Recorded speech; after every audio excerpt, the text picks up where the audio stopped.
Injuries, prospects, free agents, trades. It is the offseason for the St. Louis Cardinals. We dive into all of it today with Jeff Jones on today's episode of Locked On Cardinals.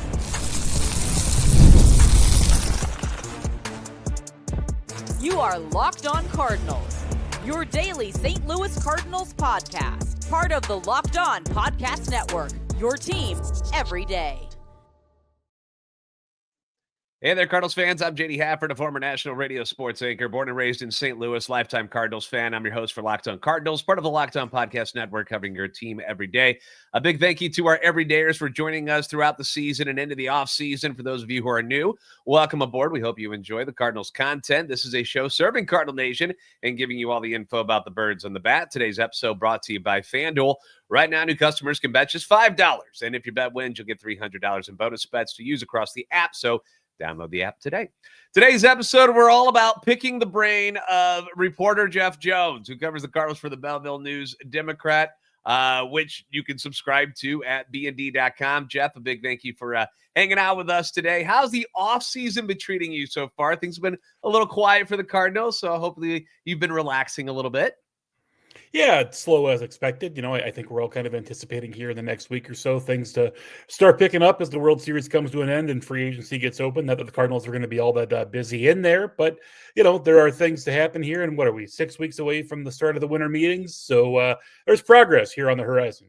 Yeah. Now, we've gotten a ton of emails and comments from fans since the end of the season, and you and I haven't had a chance to catch up with since the season ended. So I wanted to get your thoughts on a lot of these topics that are on the minds of Cardinals Nation. I want to start with what you may or may not have heard on the trade front with guys like Nolan Arenado and Sonny Gray. It's the names that get brought up the most. I know we're in the downtime for the teams. Like you mentioned, things aren't going to pick up for a little while till the winter meetings get going in November. But in your guesstimation, how likely is it that one or both of them are actually on this roster for opening day in 2026?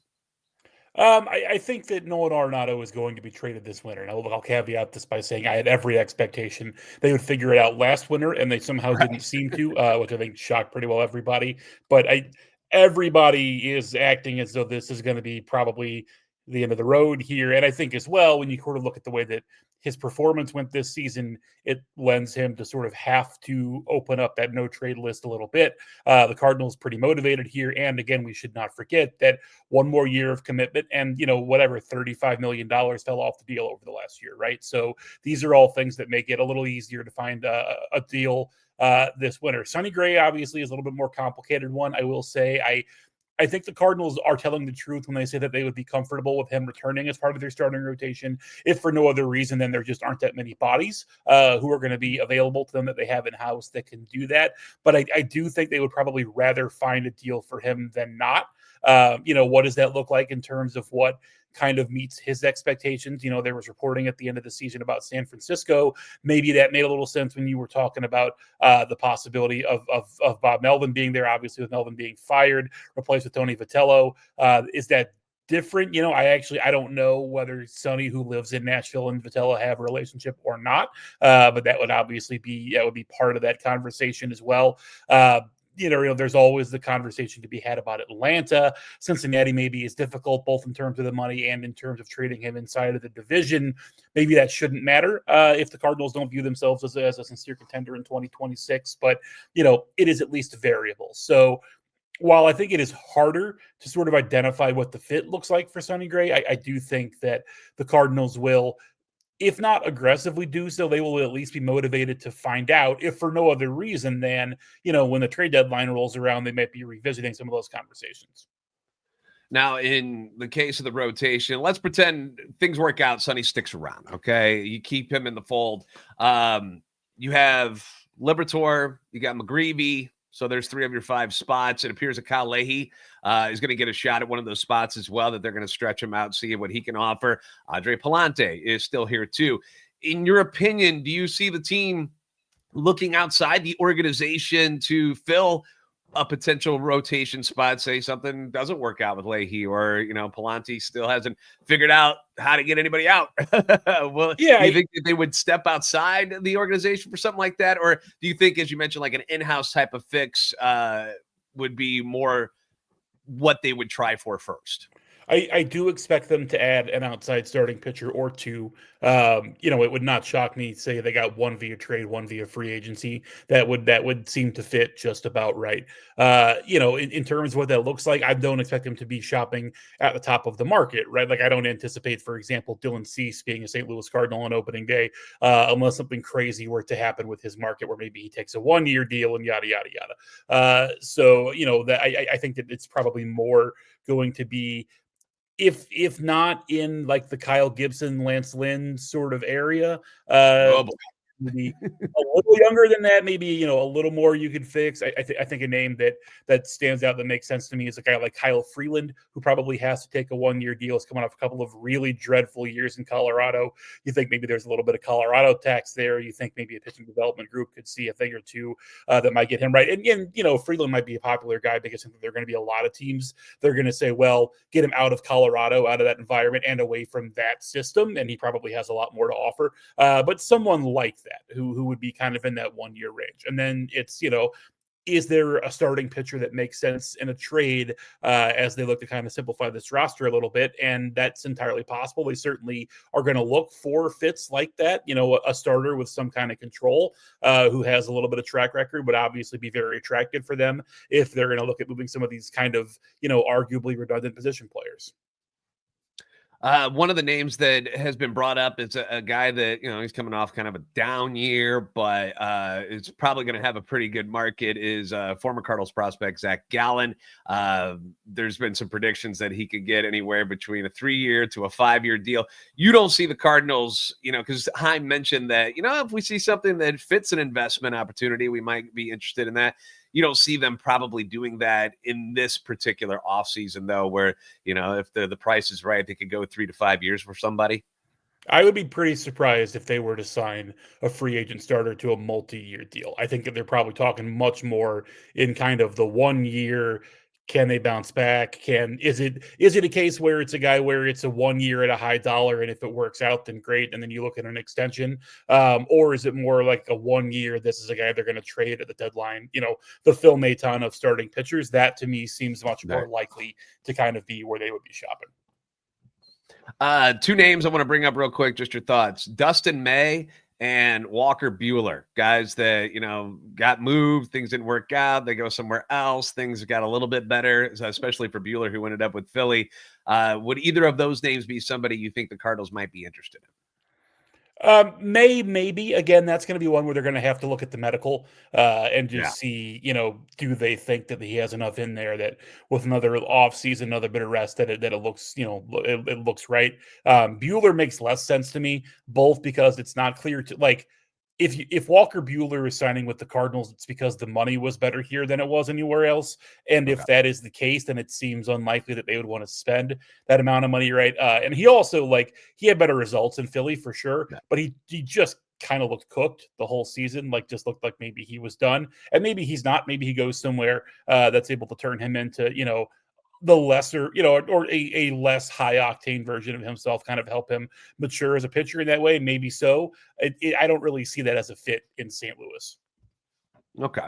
The bullpen is another area that's going to require some tweaking, if you will. It's not like they need to be rebuilt or anything. So when we come back, we're going to talk to Jeff about the bullpen and his most recent article on some young arms that could make a difference for the team in 2026. This is Locked On Cardinals.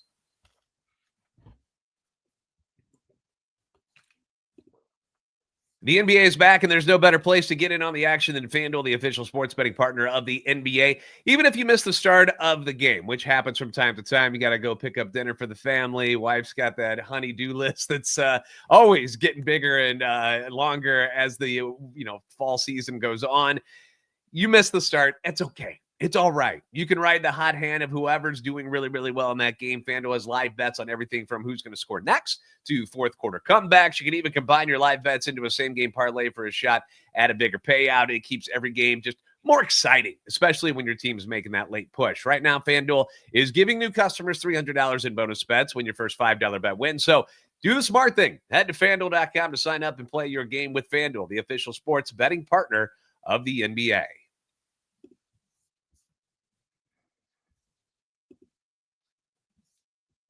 Thank you again for making Locked On Cardinals your first listen every day. If you enjoy daily Cardinals content, be sure to follow the podcast on X at LO_Cardinals. Also available on YouTube, TikTok, and Instagram at Locked On Cardinals. Joined by Jeff Jones, who covers the Cardinals for the Belleville News Democrat. Jeff, in an article you recently wrote just the other day, you put it out.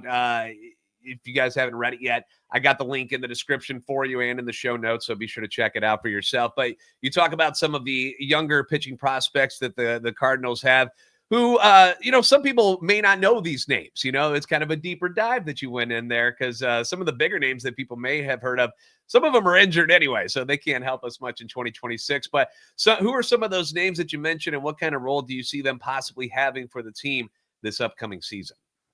Yeah, so the three guys that I wrote about were Luis Gastelum, Austin Love, and Yadier Mosqueda. None of these are super particularly deep cuts. I think Gastelum in particular has gotten a lot of attention here over the last couple of years on prospect lists. The reason I point them out, and this is a thing that, when you sort of look at the through line of the guys the Cardinals have sort of identified as useful pieces of their bullpen, right? Because I think that one thing that they have really sincerely done well over the last couple of years is identify some of those internal options that they already had and turn those guys into productive relievers. And, we hear them talk about it in the context of, like, what is your superpower, right? Like, what is the thing that they can do that really makes them stand out? And if there are guys that have, say, like one of those characteristics, then they've looked into them becoming really productive relievers. And so, in Gastelum's case, this is a guy who has kind of like a devastating changeup, ranked among one of the better ones in the minor leagues by people who evaluate these sorts of things. And that has kind of been his tool that creates a lot of swing and miss for him. That's obviously a little bit unusual to be a righty reliever who leans so heavily on the changeup. But, there are examples of this. Tommy Kahnle, for example, a guy who's had a long and productive big league career just throwing changeups all the time. Gastelum is a little more even in the mix for now.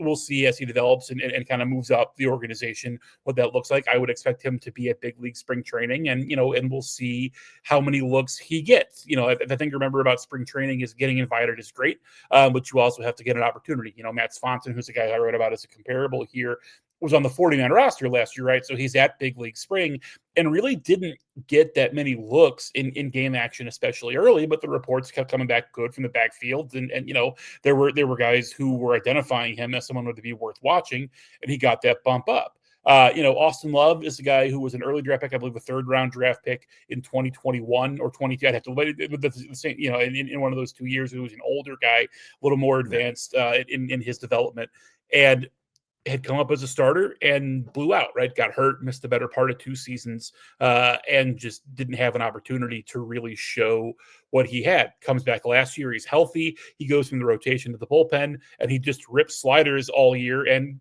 generates a bunch of strikeouts, right? And carves guys up and is able to sort of lean into that really powerful pitch that let him kind of move up. And again, this is a guy who pitched in college. He's a little older. He's got a little more going on in the kind of maturity standpoint.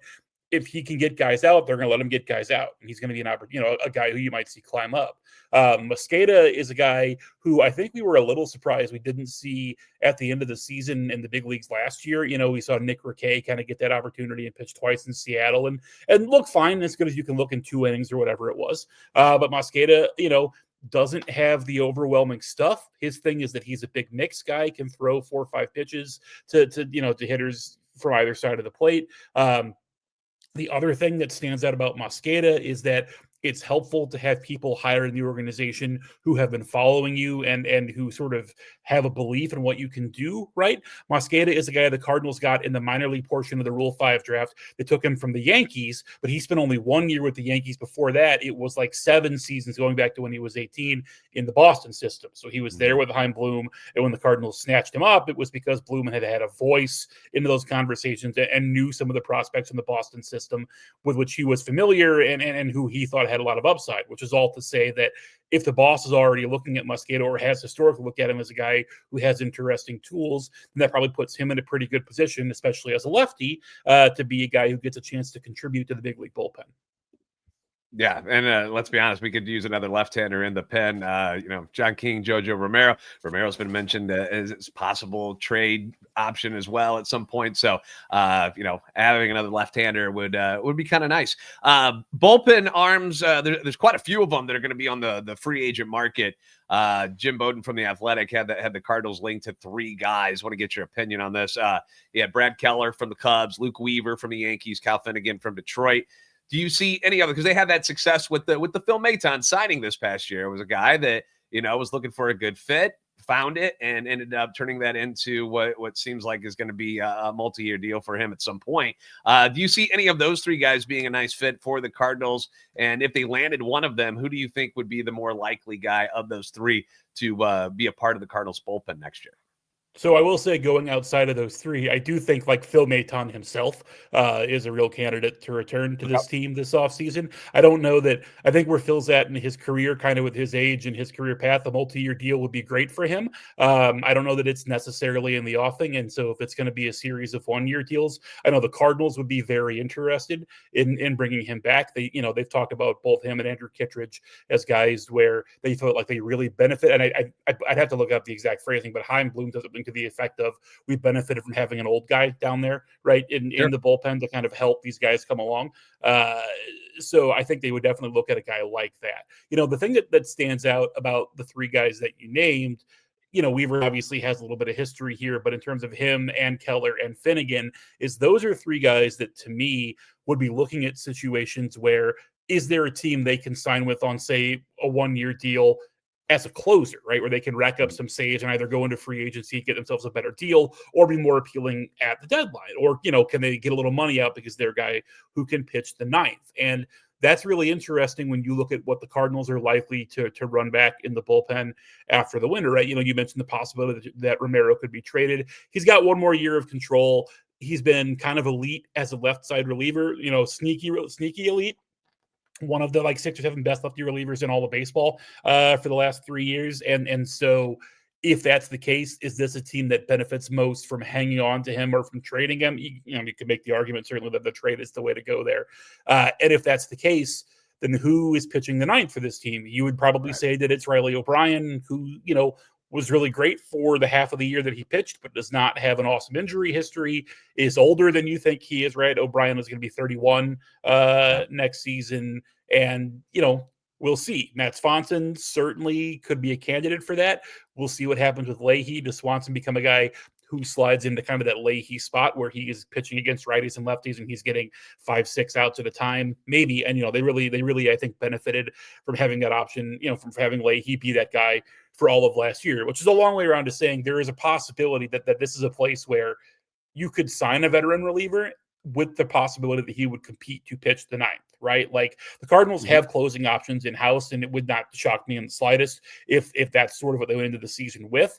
But a guy like Kyle Finnegan, who has a history of racking up saves on some bad Nats teams, that is a guy who, to me, makes a lot of sense, because if I'm representing him, what I'm looking for is a situation where he can earn some of those looks and then get himself a little more down the line. And to me, the Cardinals fit as a team like that. Other closers that people have asked about, obviously people are intrigued whether or not they would kick the tires on bringing Ryan Helsley back after things didn't quite work out so well for him with New York. Maybe he comes back to St. Louis where things were more comfortable, or even St. Louis native Devin Williams, who also had a tough time when he was with the Yankees.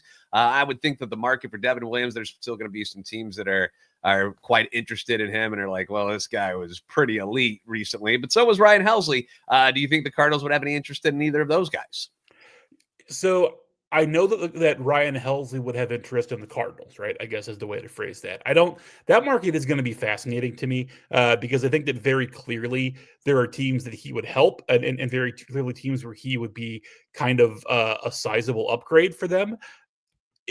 It's tricky to find a spot because, to me, the thing with Helsley watching him pitch for the Mets that was immediately apparent is that the Mets just sort of disregarded the things that made him successful for a couple of years here, right? Like, he pitched on a very strict, Lord knows we heard about a lot. He can only pitch so often and he only pitches the 9th and it's never 1+. Yeah. But that all worked, right? Like, he got guys out when he was doing that. And the other thing is that he pitched backward for the better part of 2 seasons. Like, he could throw the slider much more comfortably for strikes than he could the fastball, and he would throw the fastball to chase locations off of the breaking ball in the zone. And so by trying to reverse that the way the Mets did, all of a sudden he's grooving fastballs that are getting crushed, or he's walking the world. And they did not deploy him in a way that made, like, the way that they used him made me wonder who they thought they were trading for. It really didn't make sense the way that he was used there. So, sure, maybe. And I if he doesn't have a better market somewhere where he can get more than the Cardinals are offering him, that would surprise me a little bit. Devin Williams, I think, is in a similar boat to Finnegan in terms of maybe he sees this as an opportunity as a place where he could get a bunch of saves. I do think there are probably going to be teams out there who maybe view him, as a little more of a sure thing. I wonder about the Cubs, for instance, right? Having known that he had a lot of success in the NL Central, and as good as Palencia was, not really having like a stable closer there. That's a team that I'd wonder about for Williams. So again, I don't know that I don't think that either is really a fit. Maybe Williams fits a little better than Helsley just in terms of where they're at in their careers and kind of what the market's going to look like. All right, we're going to switch up gears and talk about the offense, the impact of this Lars Nootbaar injury, Brendan Donovan trade rumors. We're going to get to all of this with Jeff Jones coming up next here on Locked On Cardinals.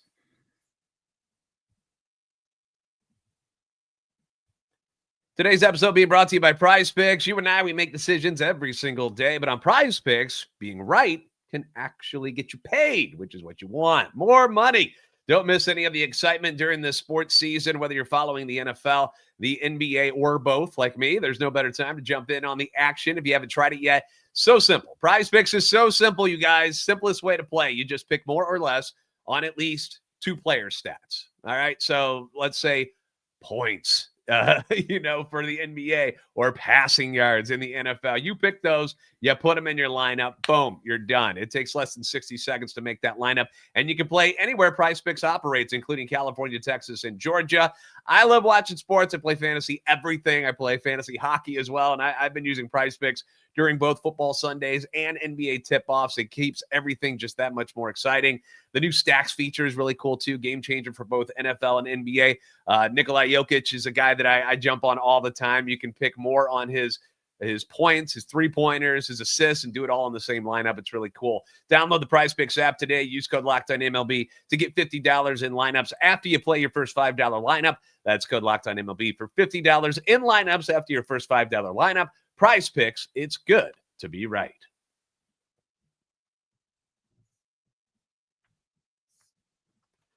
Thanks again for making Locked On Cardinals your first listen every day. For your second listen, check out Locked On MLB Game Night. Every game, every night until a World Series champion is crowned.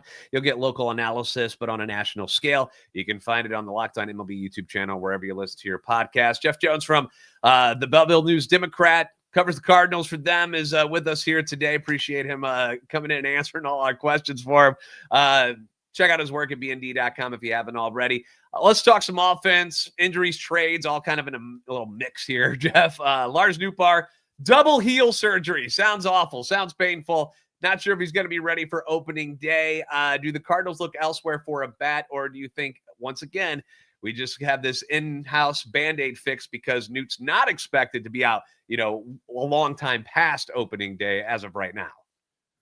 Yeah, so I do think obviously the surgery is significant, right? Opening day from his surgery date is right about 6 months. The fact that right now what they're saying is they're not saying they're not ruling out opening day, as opposed to, the way that they're phrasing it does not suggest to me that they're very confident that opening day is going to be when he's going to be there. I think certainly you would expect him to not compete in the World Baseball Classic again this year, given kind of the timeline of all of that. I think that they're going to look outside the organization regardless. I think they're going to look to get more right-handed, especially in the outfield. I think they're going to have kind of, a real long consideration about what they want to do with this collection of left-handed bats. I think, ironically, I could imagine them going from like an overload of left-handed bats in the infield and kind of the corner outfield to very few of those guys still being left when kind of the dust settles this winter. So, the Nootbaar situation is going to be a tough one because this is not a surgery that has a whole lot of precedent behind it. As far as I can tell, the only known big leaguer to have this surgery, the bilateral shave down of the heels, was Yoenis Cespedes, who never really came back from it. Now, that was part of, he stepped in a hole like wrangling a boar on his ranch or something and shattered his ankle, right? So, there were some extenuating circumstances, and then a pandemic happened and yada, yada. But there really aren't a lot of guys you can point to that are kind of examples of a successful rehab of this. So, the question about whether they can trade Nootbaar this winter is going to depend on how comfortable another team is going to be with those medicals and what the real timeline looks like. If they're telling us opening day isn't ruled out, does that mean their actual expectation is April 15th? Is it May 1st? Is it Memorial Day? I don't know. I don't think any of us really have a good handle on that. I know that he is currently, he is in boots on both feet and doing some upper body stuff, and there's physical therapy involved, and we'll see. So, whether he's tradable this winter, it certainly is harder. It's more complicated with that going on. But I think that either way, I would expect them to look for some sort of external option for a right-handed bat, especially if they are committed to Ivan Herrera catching again next season. If Herrera is not part of the outfield picture, which for the moment seems to be the case, then they really will have to go get a right-handed bat to play the outfield. Yeah, and I kind of was going through some of the upcoming possible free agents because I was looking for the same thing. I'm like, all right, we need a righty. What do we got out here? Man, it's slim pickings out there on the free agent market for that stuff. Are there any names that come off the top of your head that you think of that might be something the Cardinals will be interested in? No, I mean, I think you would expect them to be sort of in the same neighborhood with the free agent hitters as they would with the free agent pitchers. Again, the other thing that I would say is I think there is some chance that you could look to swap a left-handed bat for a right-handed bat, right? Find somebody who has the same problem going the other direction, and maybe that problem kind of resolves itself. But, there aren't a lot of really obvious internal candidates to be a part of that. So there's going to have to be a search for somebody outside. Yeah.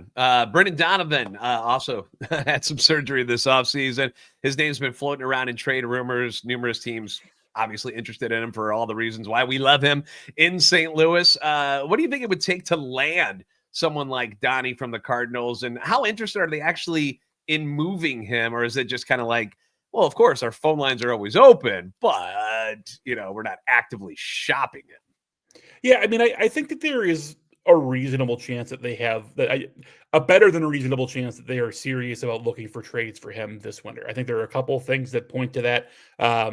You can start with the contractual stuff, right? There are 2 more years of team control here. They went to an arbitration hearing with him last year, a thing that I will continue to point out. And granted, it changes because there are different folks in charge now. But the Cardinals have never in the history of the arbitration system, gone to a hearing with a player and then retained that player into their free agency, right? That has never happened. Michael Wacha went to a hearing and they took him to free agency. That's the closest they've come. But everybody besides Wacha has been out of the organization before their free agency after going to a hearing, right? Like even Ryan Helsley got traded the summer before he's right. So these are like, historically, once they go to a hearing, those guys are on their way out of town relatively quickly. That's relevant to Nootbaar as well. So, just something to keep in mind in terms of what the contractual stuff looks like. The other thing, too, is that JJ Wetherholt is going to need a position in St. Louis. If he's not going to need it on March 26th, he's going to need it by April 15th, probably, right? Whatever the date is going to end up being. So, can Wetherholt play third? He can. I don't know that the Cardinals view that as his best fit long-term. There is, of course, still an incumbent third baseman technically on the board as well, which is part of that conversation as well. I think pretty clearly the place where Wetherholt fits best for them is second base, at least for now. And if that is the case, then, I think it's pretty clear that Donovan is the guy who gets dislodged there. Like the Cardinals have said, Nolan Arenado has said that they feel like Donovan benefited a lot from not bouncing around nearly as much this year. He has a couple of times referred to him as their second baseman, right? Not a guy who he can put somewhere else. And so I think that clearly is where the Cardinals view, and I think that's correct. I think clearly his best fit on the field is as a second baseman. Yeah. That being the case, then he is the guy who probably has to get moved to make room for Wetherholt, especially given, where the value is going to be at, because he is going to be a guy who carries a lot of value because he's a diverse player. You can kind of move around the lineup. He's a guy who can play whatever 5 positions, 6 maybe, with relative competency. It's not terribly far off from when they traded Tommy Edman, other than the injury that Donovan is coming off of is not going to have maybe quite the same residual concern that Edman's injury did. I believe also that Donovan has 1 more year of control now than Edman had at the time when he was traded. And, Donovan has a little bit of a better pedigree. He has, he's got a Gold Glove. He's an all-star this year. He's shown a little more pop. I think these are all reasons that he's a guy who you would see, a lot that a team could get out of from him. And so that makes him, to me, a pretty appealing candidate for the Cardinals as a trade piece. Yeah, understandable. You brought up the catching position. Let's hit that real quick. Ivan Herrera recovering from surgery as well as another one, but he's going to get another shot at playing behind the dish and see if he can pull this off. You've also got Pedro Pages. You've got Jimmy Crooks, who we saw at the end of last year. Leonardo Bernal is a guy that is, if I'm correct, has to be placed on the 40-man this year as well. So there you go. You got 4 catchers that are going to be on the 40-man at the same time. What do you think is the likelihood of one of them getting moved just to clear out some space? I think it's possible. I think that as you go down the list, it becomes more difficult to identify who that guy would be because of the way, you would assume that it would not be Pages, primarily because he is, for lack of better, he's the most stable catcher that you have on the roster, right? Clearly the guy that they would trust to just get back there and catch the pitchers every day. And that's going to be the case sort of regardless of how the other pieces shake out. Now, you could make an argument that maybe Crooks supplants some of that. You could certainly make an argument that a Crooks-Herrera combo is a really lethal offensive combination, and that Crooks, even if Crooks is the more defensively minded of that pairing, that is good enough. That's fair.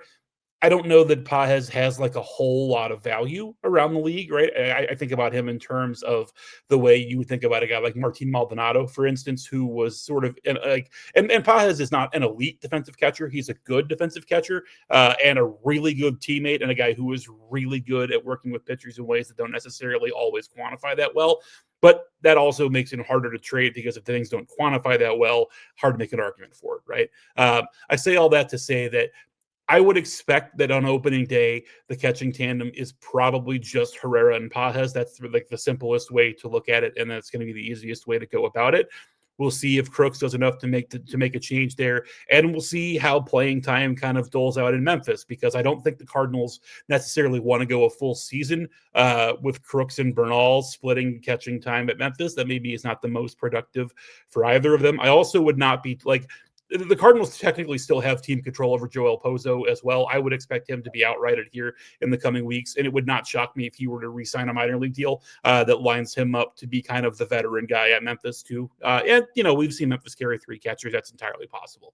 But I don't know that the best situation necessarily is one that involves Bernal and Crooks both at Memphis for a full year next year. But unless Crooks is in the big leagues, that might be hard to avoid. Yeah. Speaking of catchers, real quick, Yadier Molina, is he on this staff next year? Yes or no? He is not. I have not been expecting that to be the case. I know that there were cryptic Instagram posts to that fact that I didn't really ever take that seriously. Katie Wu had a story this morning in which she reported that Yadier Molina is not expected to be part of the coaching staff. That jives with everything that I have heard as well.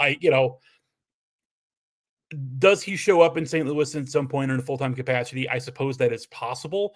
I think that it is going to be interesting to see how much foothold he has and the organization has with him moving forward, not because there are any sort of hurt feelings there, but just because there's a different boss in charge now. And, things have changed. And over the last couple of years, he has had kind of a mostly no-show job that turned into a full-time no-show job, look, there were family situations. I get it, but all the same, that happened. I think there are people in the organization who did not super appreciate kind of the leave of absence bit that happened at the end of the 2022 season. I think that left a couple of hurt feelings. And I think that, they just haven't been able to figure out what a full-time role looks like that he is comfortable with. Maybe that changes at the end of this year after his son graduates from high school in the spring and gets drafted or doesn't, and then kind of figures out what his future looks like. But no, I would expect him to be a much more sporadic presence, kind of the way he's been over the last couple of seasons. All righty. So there you go. Make sure you guys are following Jeff at bnd.com, Belleville News Democrat. Appreciate you stopping by and hanging out with us. As always, Jeff answering all the questions. You are the best. And thank you guys for making Locked On Cardinals your first listen every day. If you haven't already, give us a follow on X at @LO_Cardinals and at JD Sports Radio, TikTok, and Instagram at Locked On Cardinals. Like, subscribe on YouTube, and help the channel in your love for the Cardinals grow. Jeff, as always, thank you, brother. I appreciate you. Anytime. All right. Thank you guys for being a part of Locked On Cardinals. We'll see you next time. See you, bud.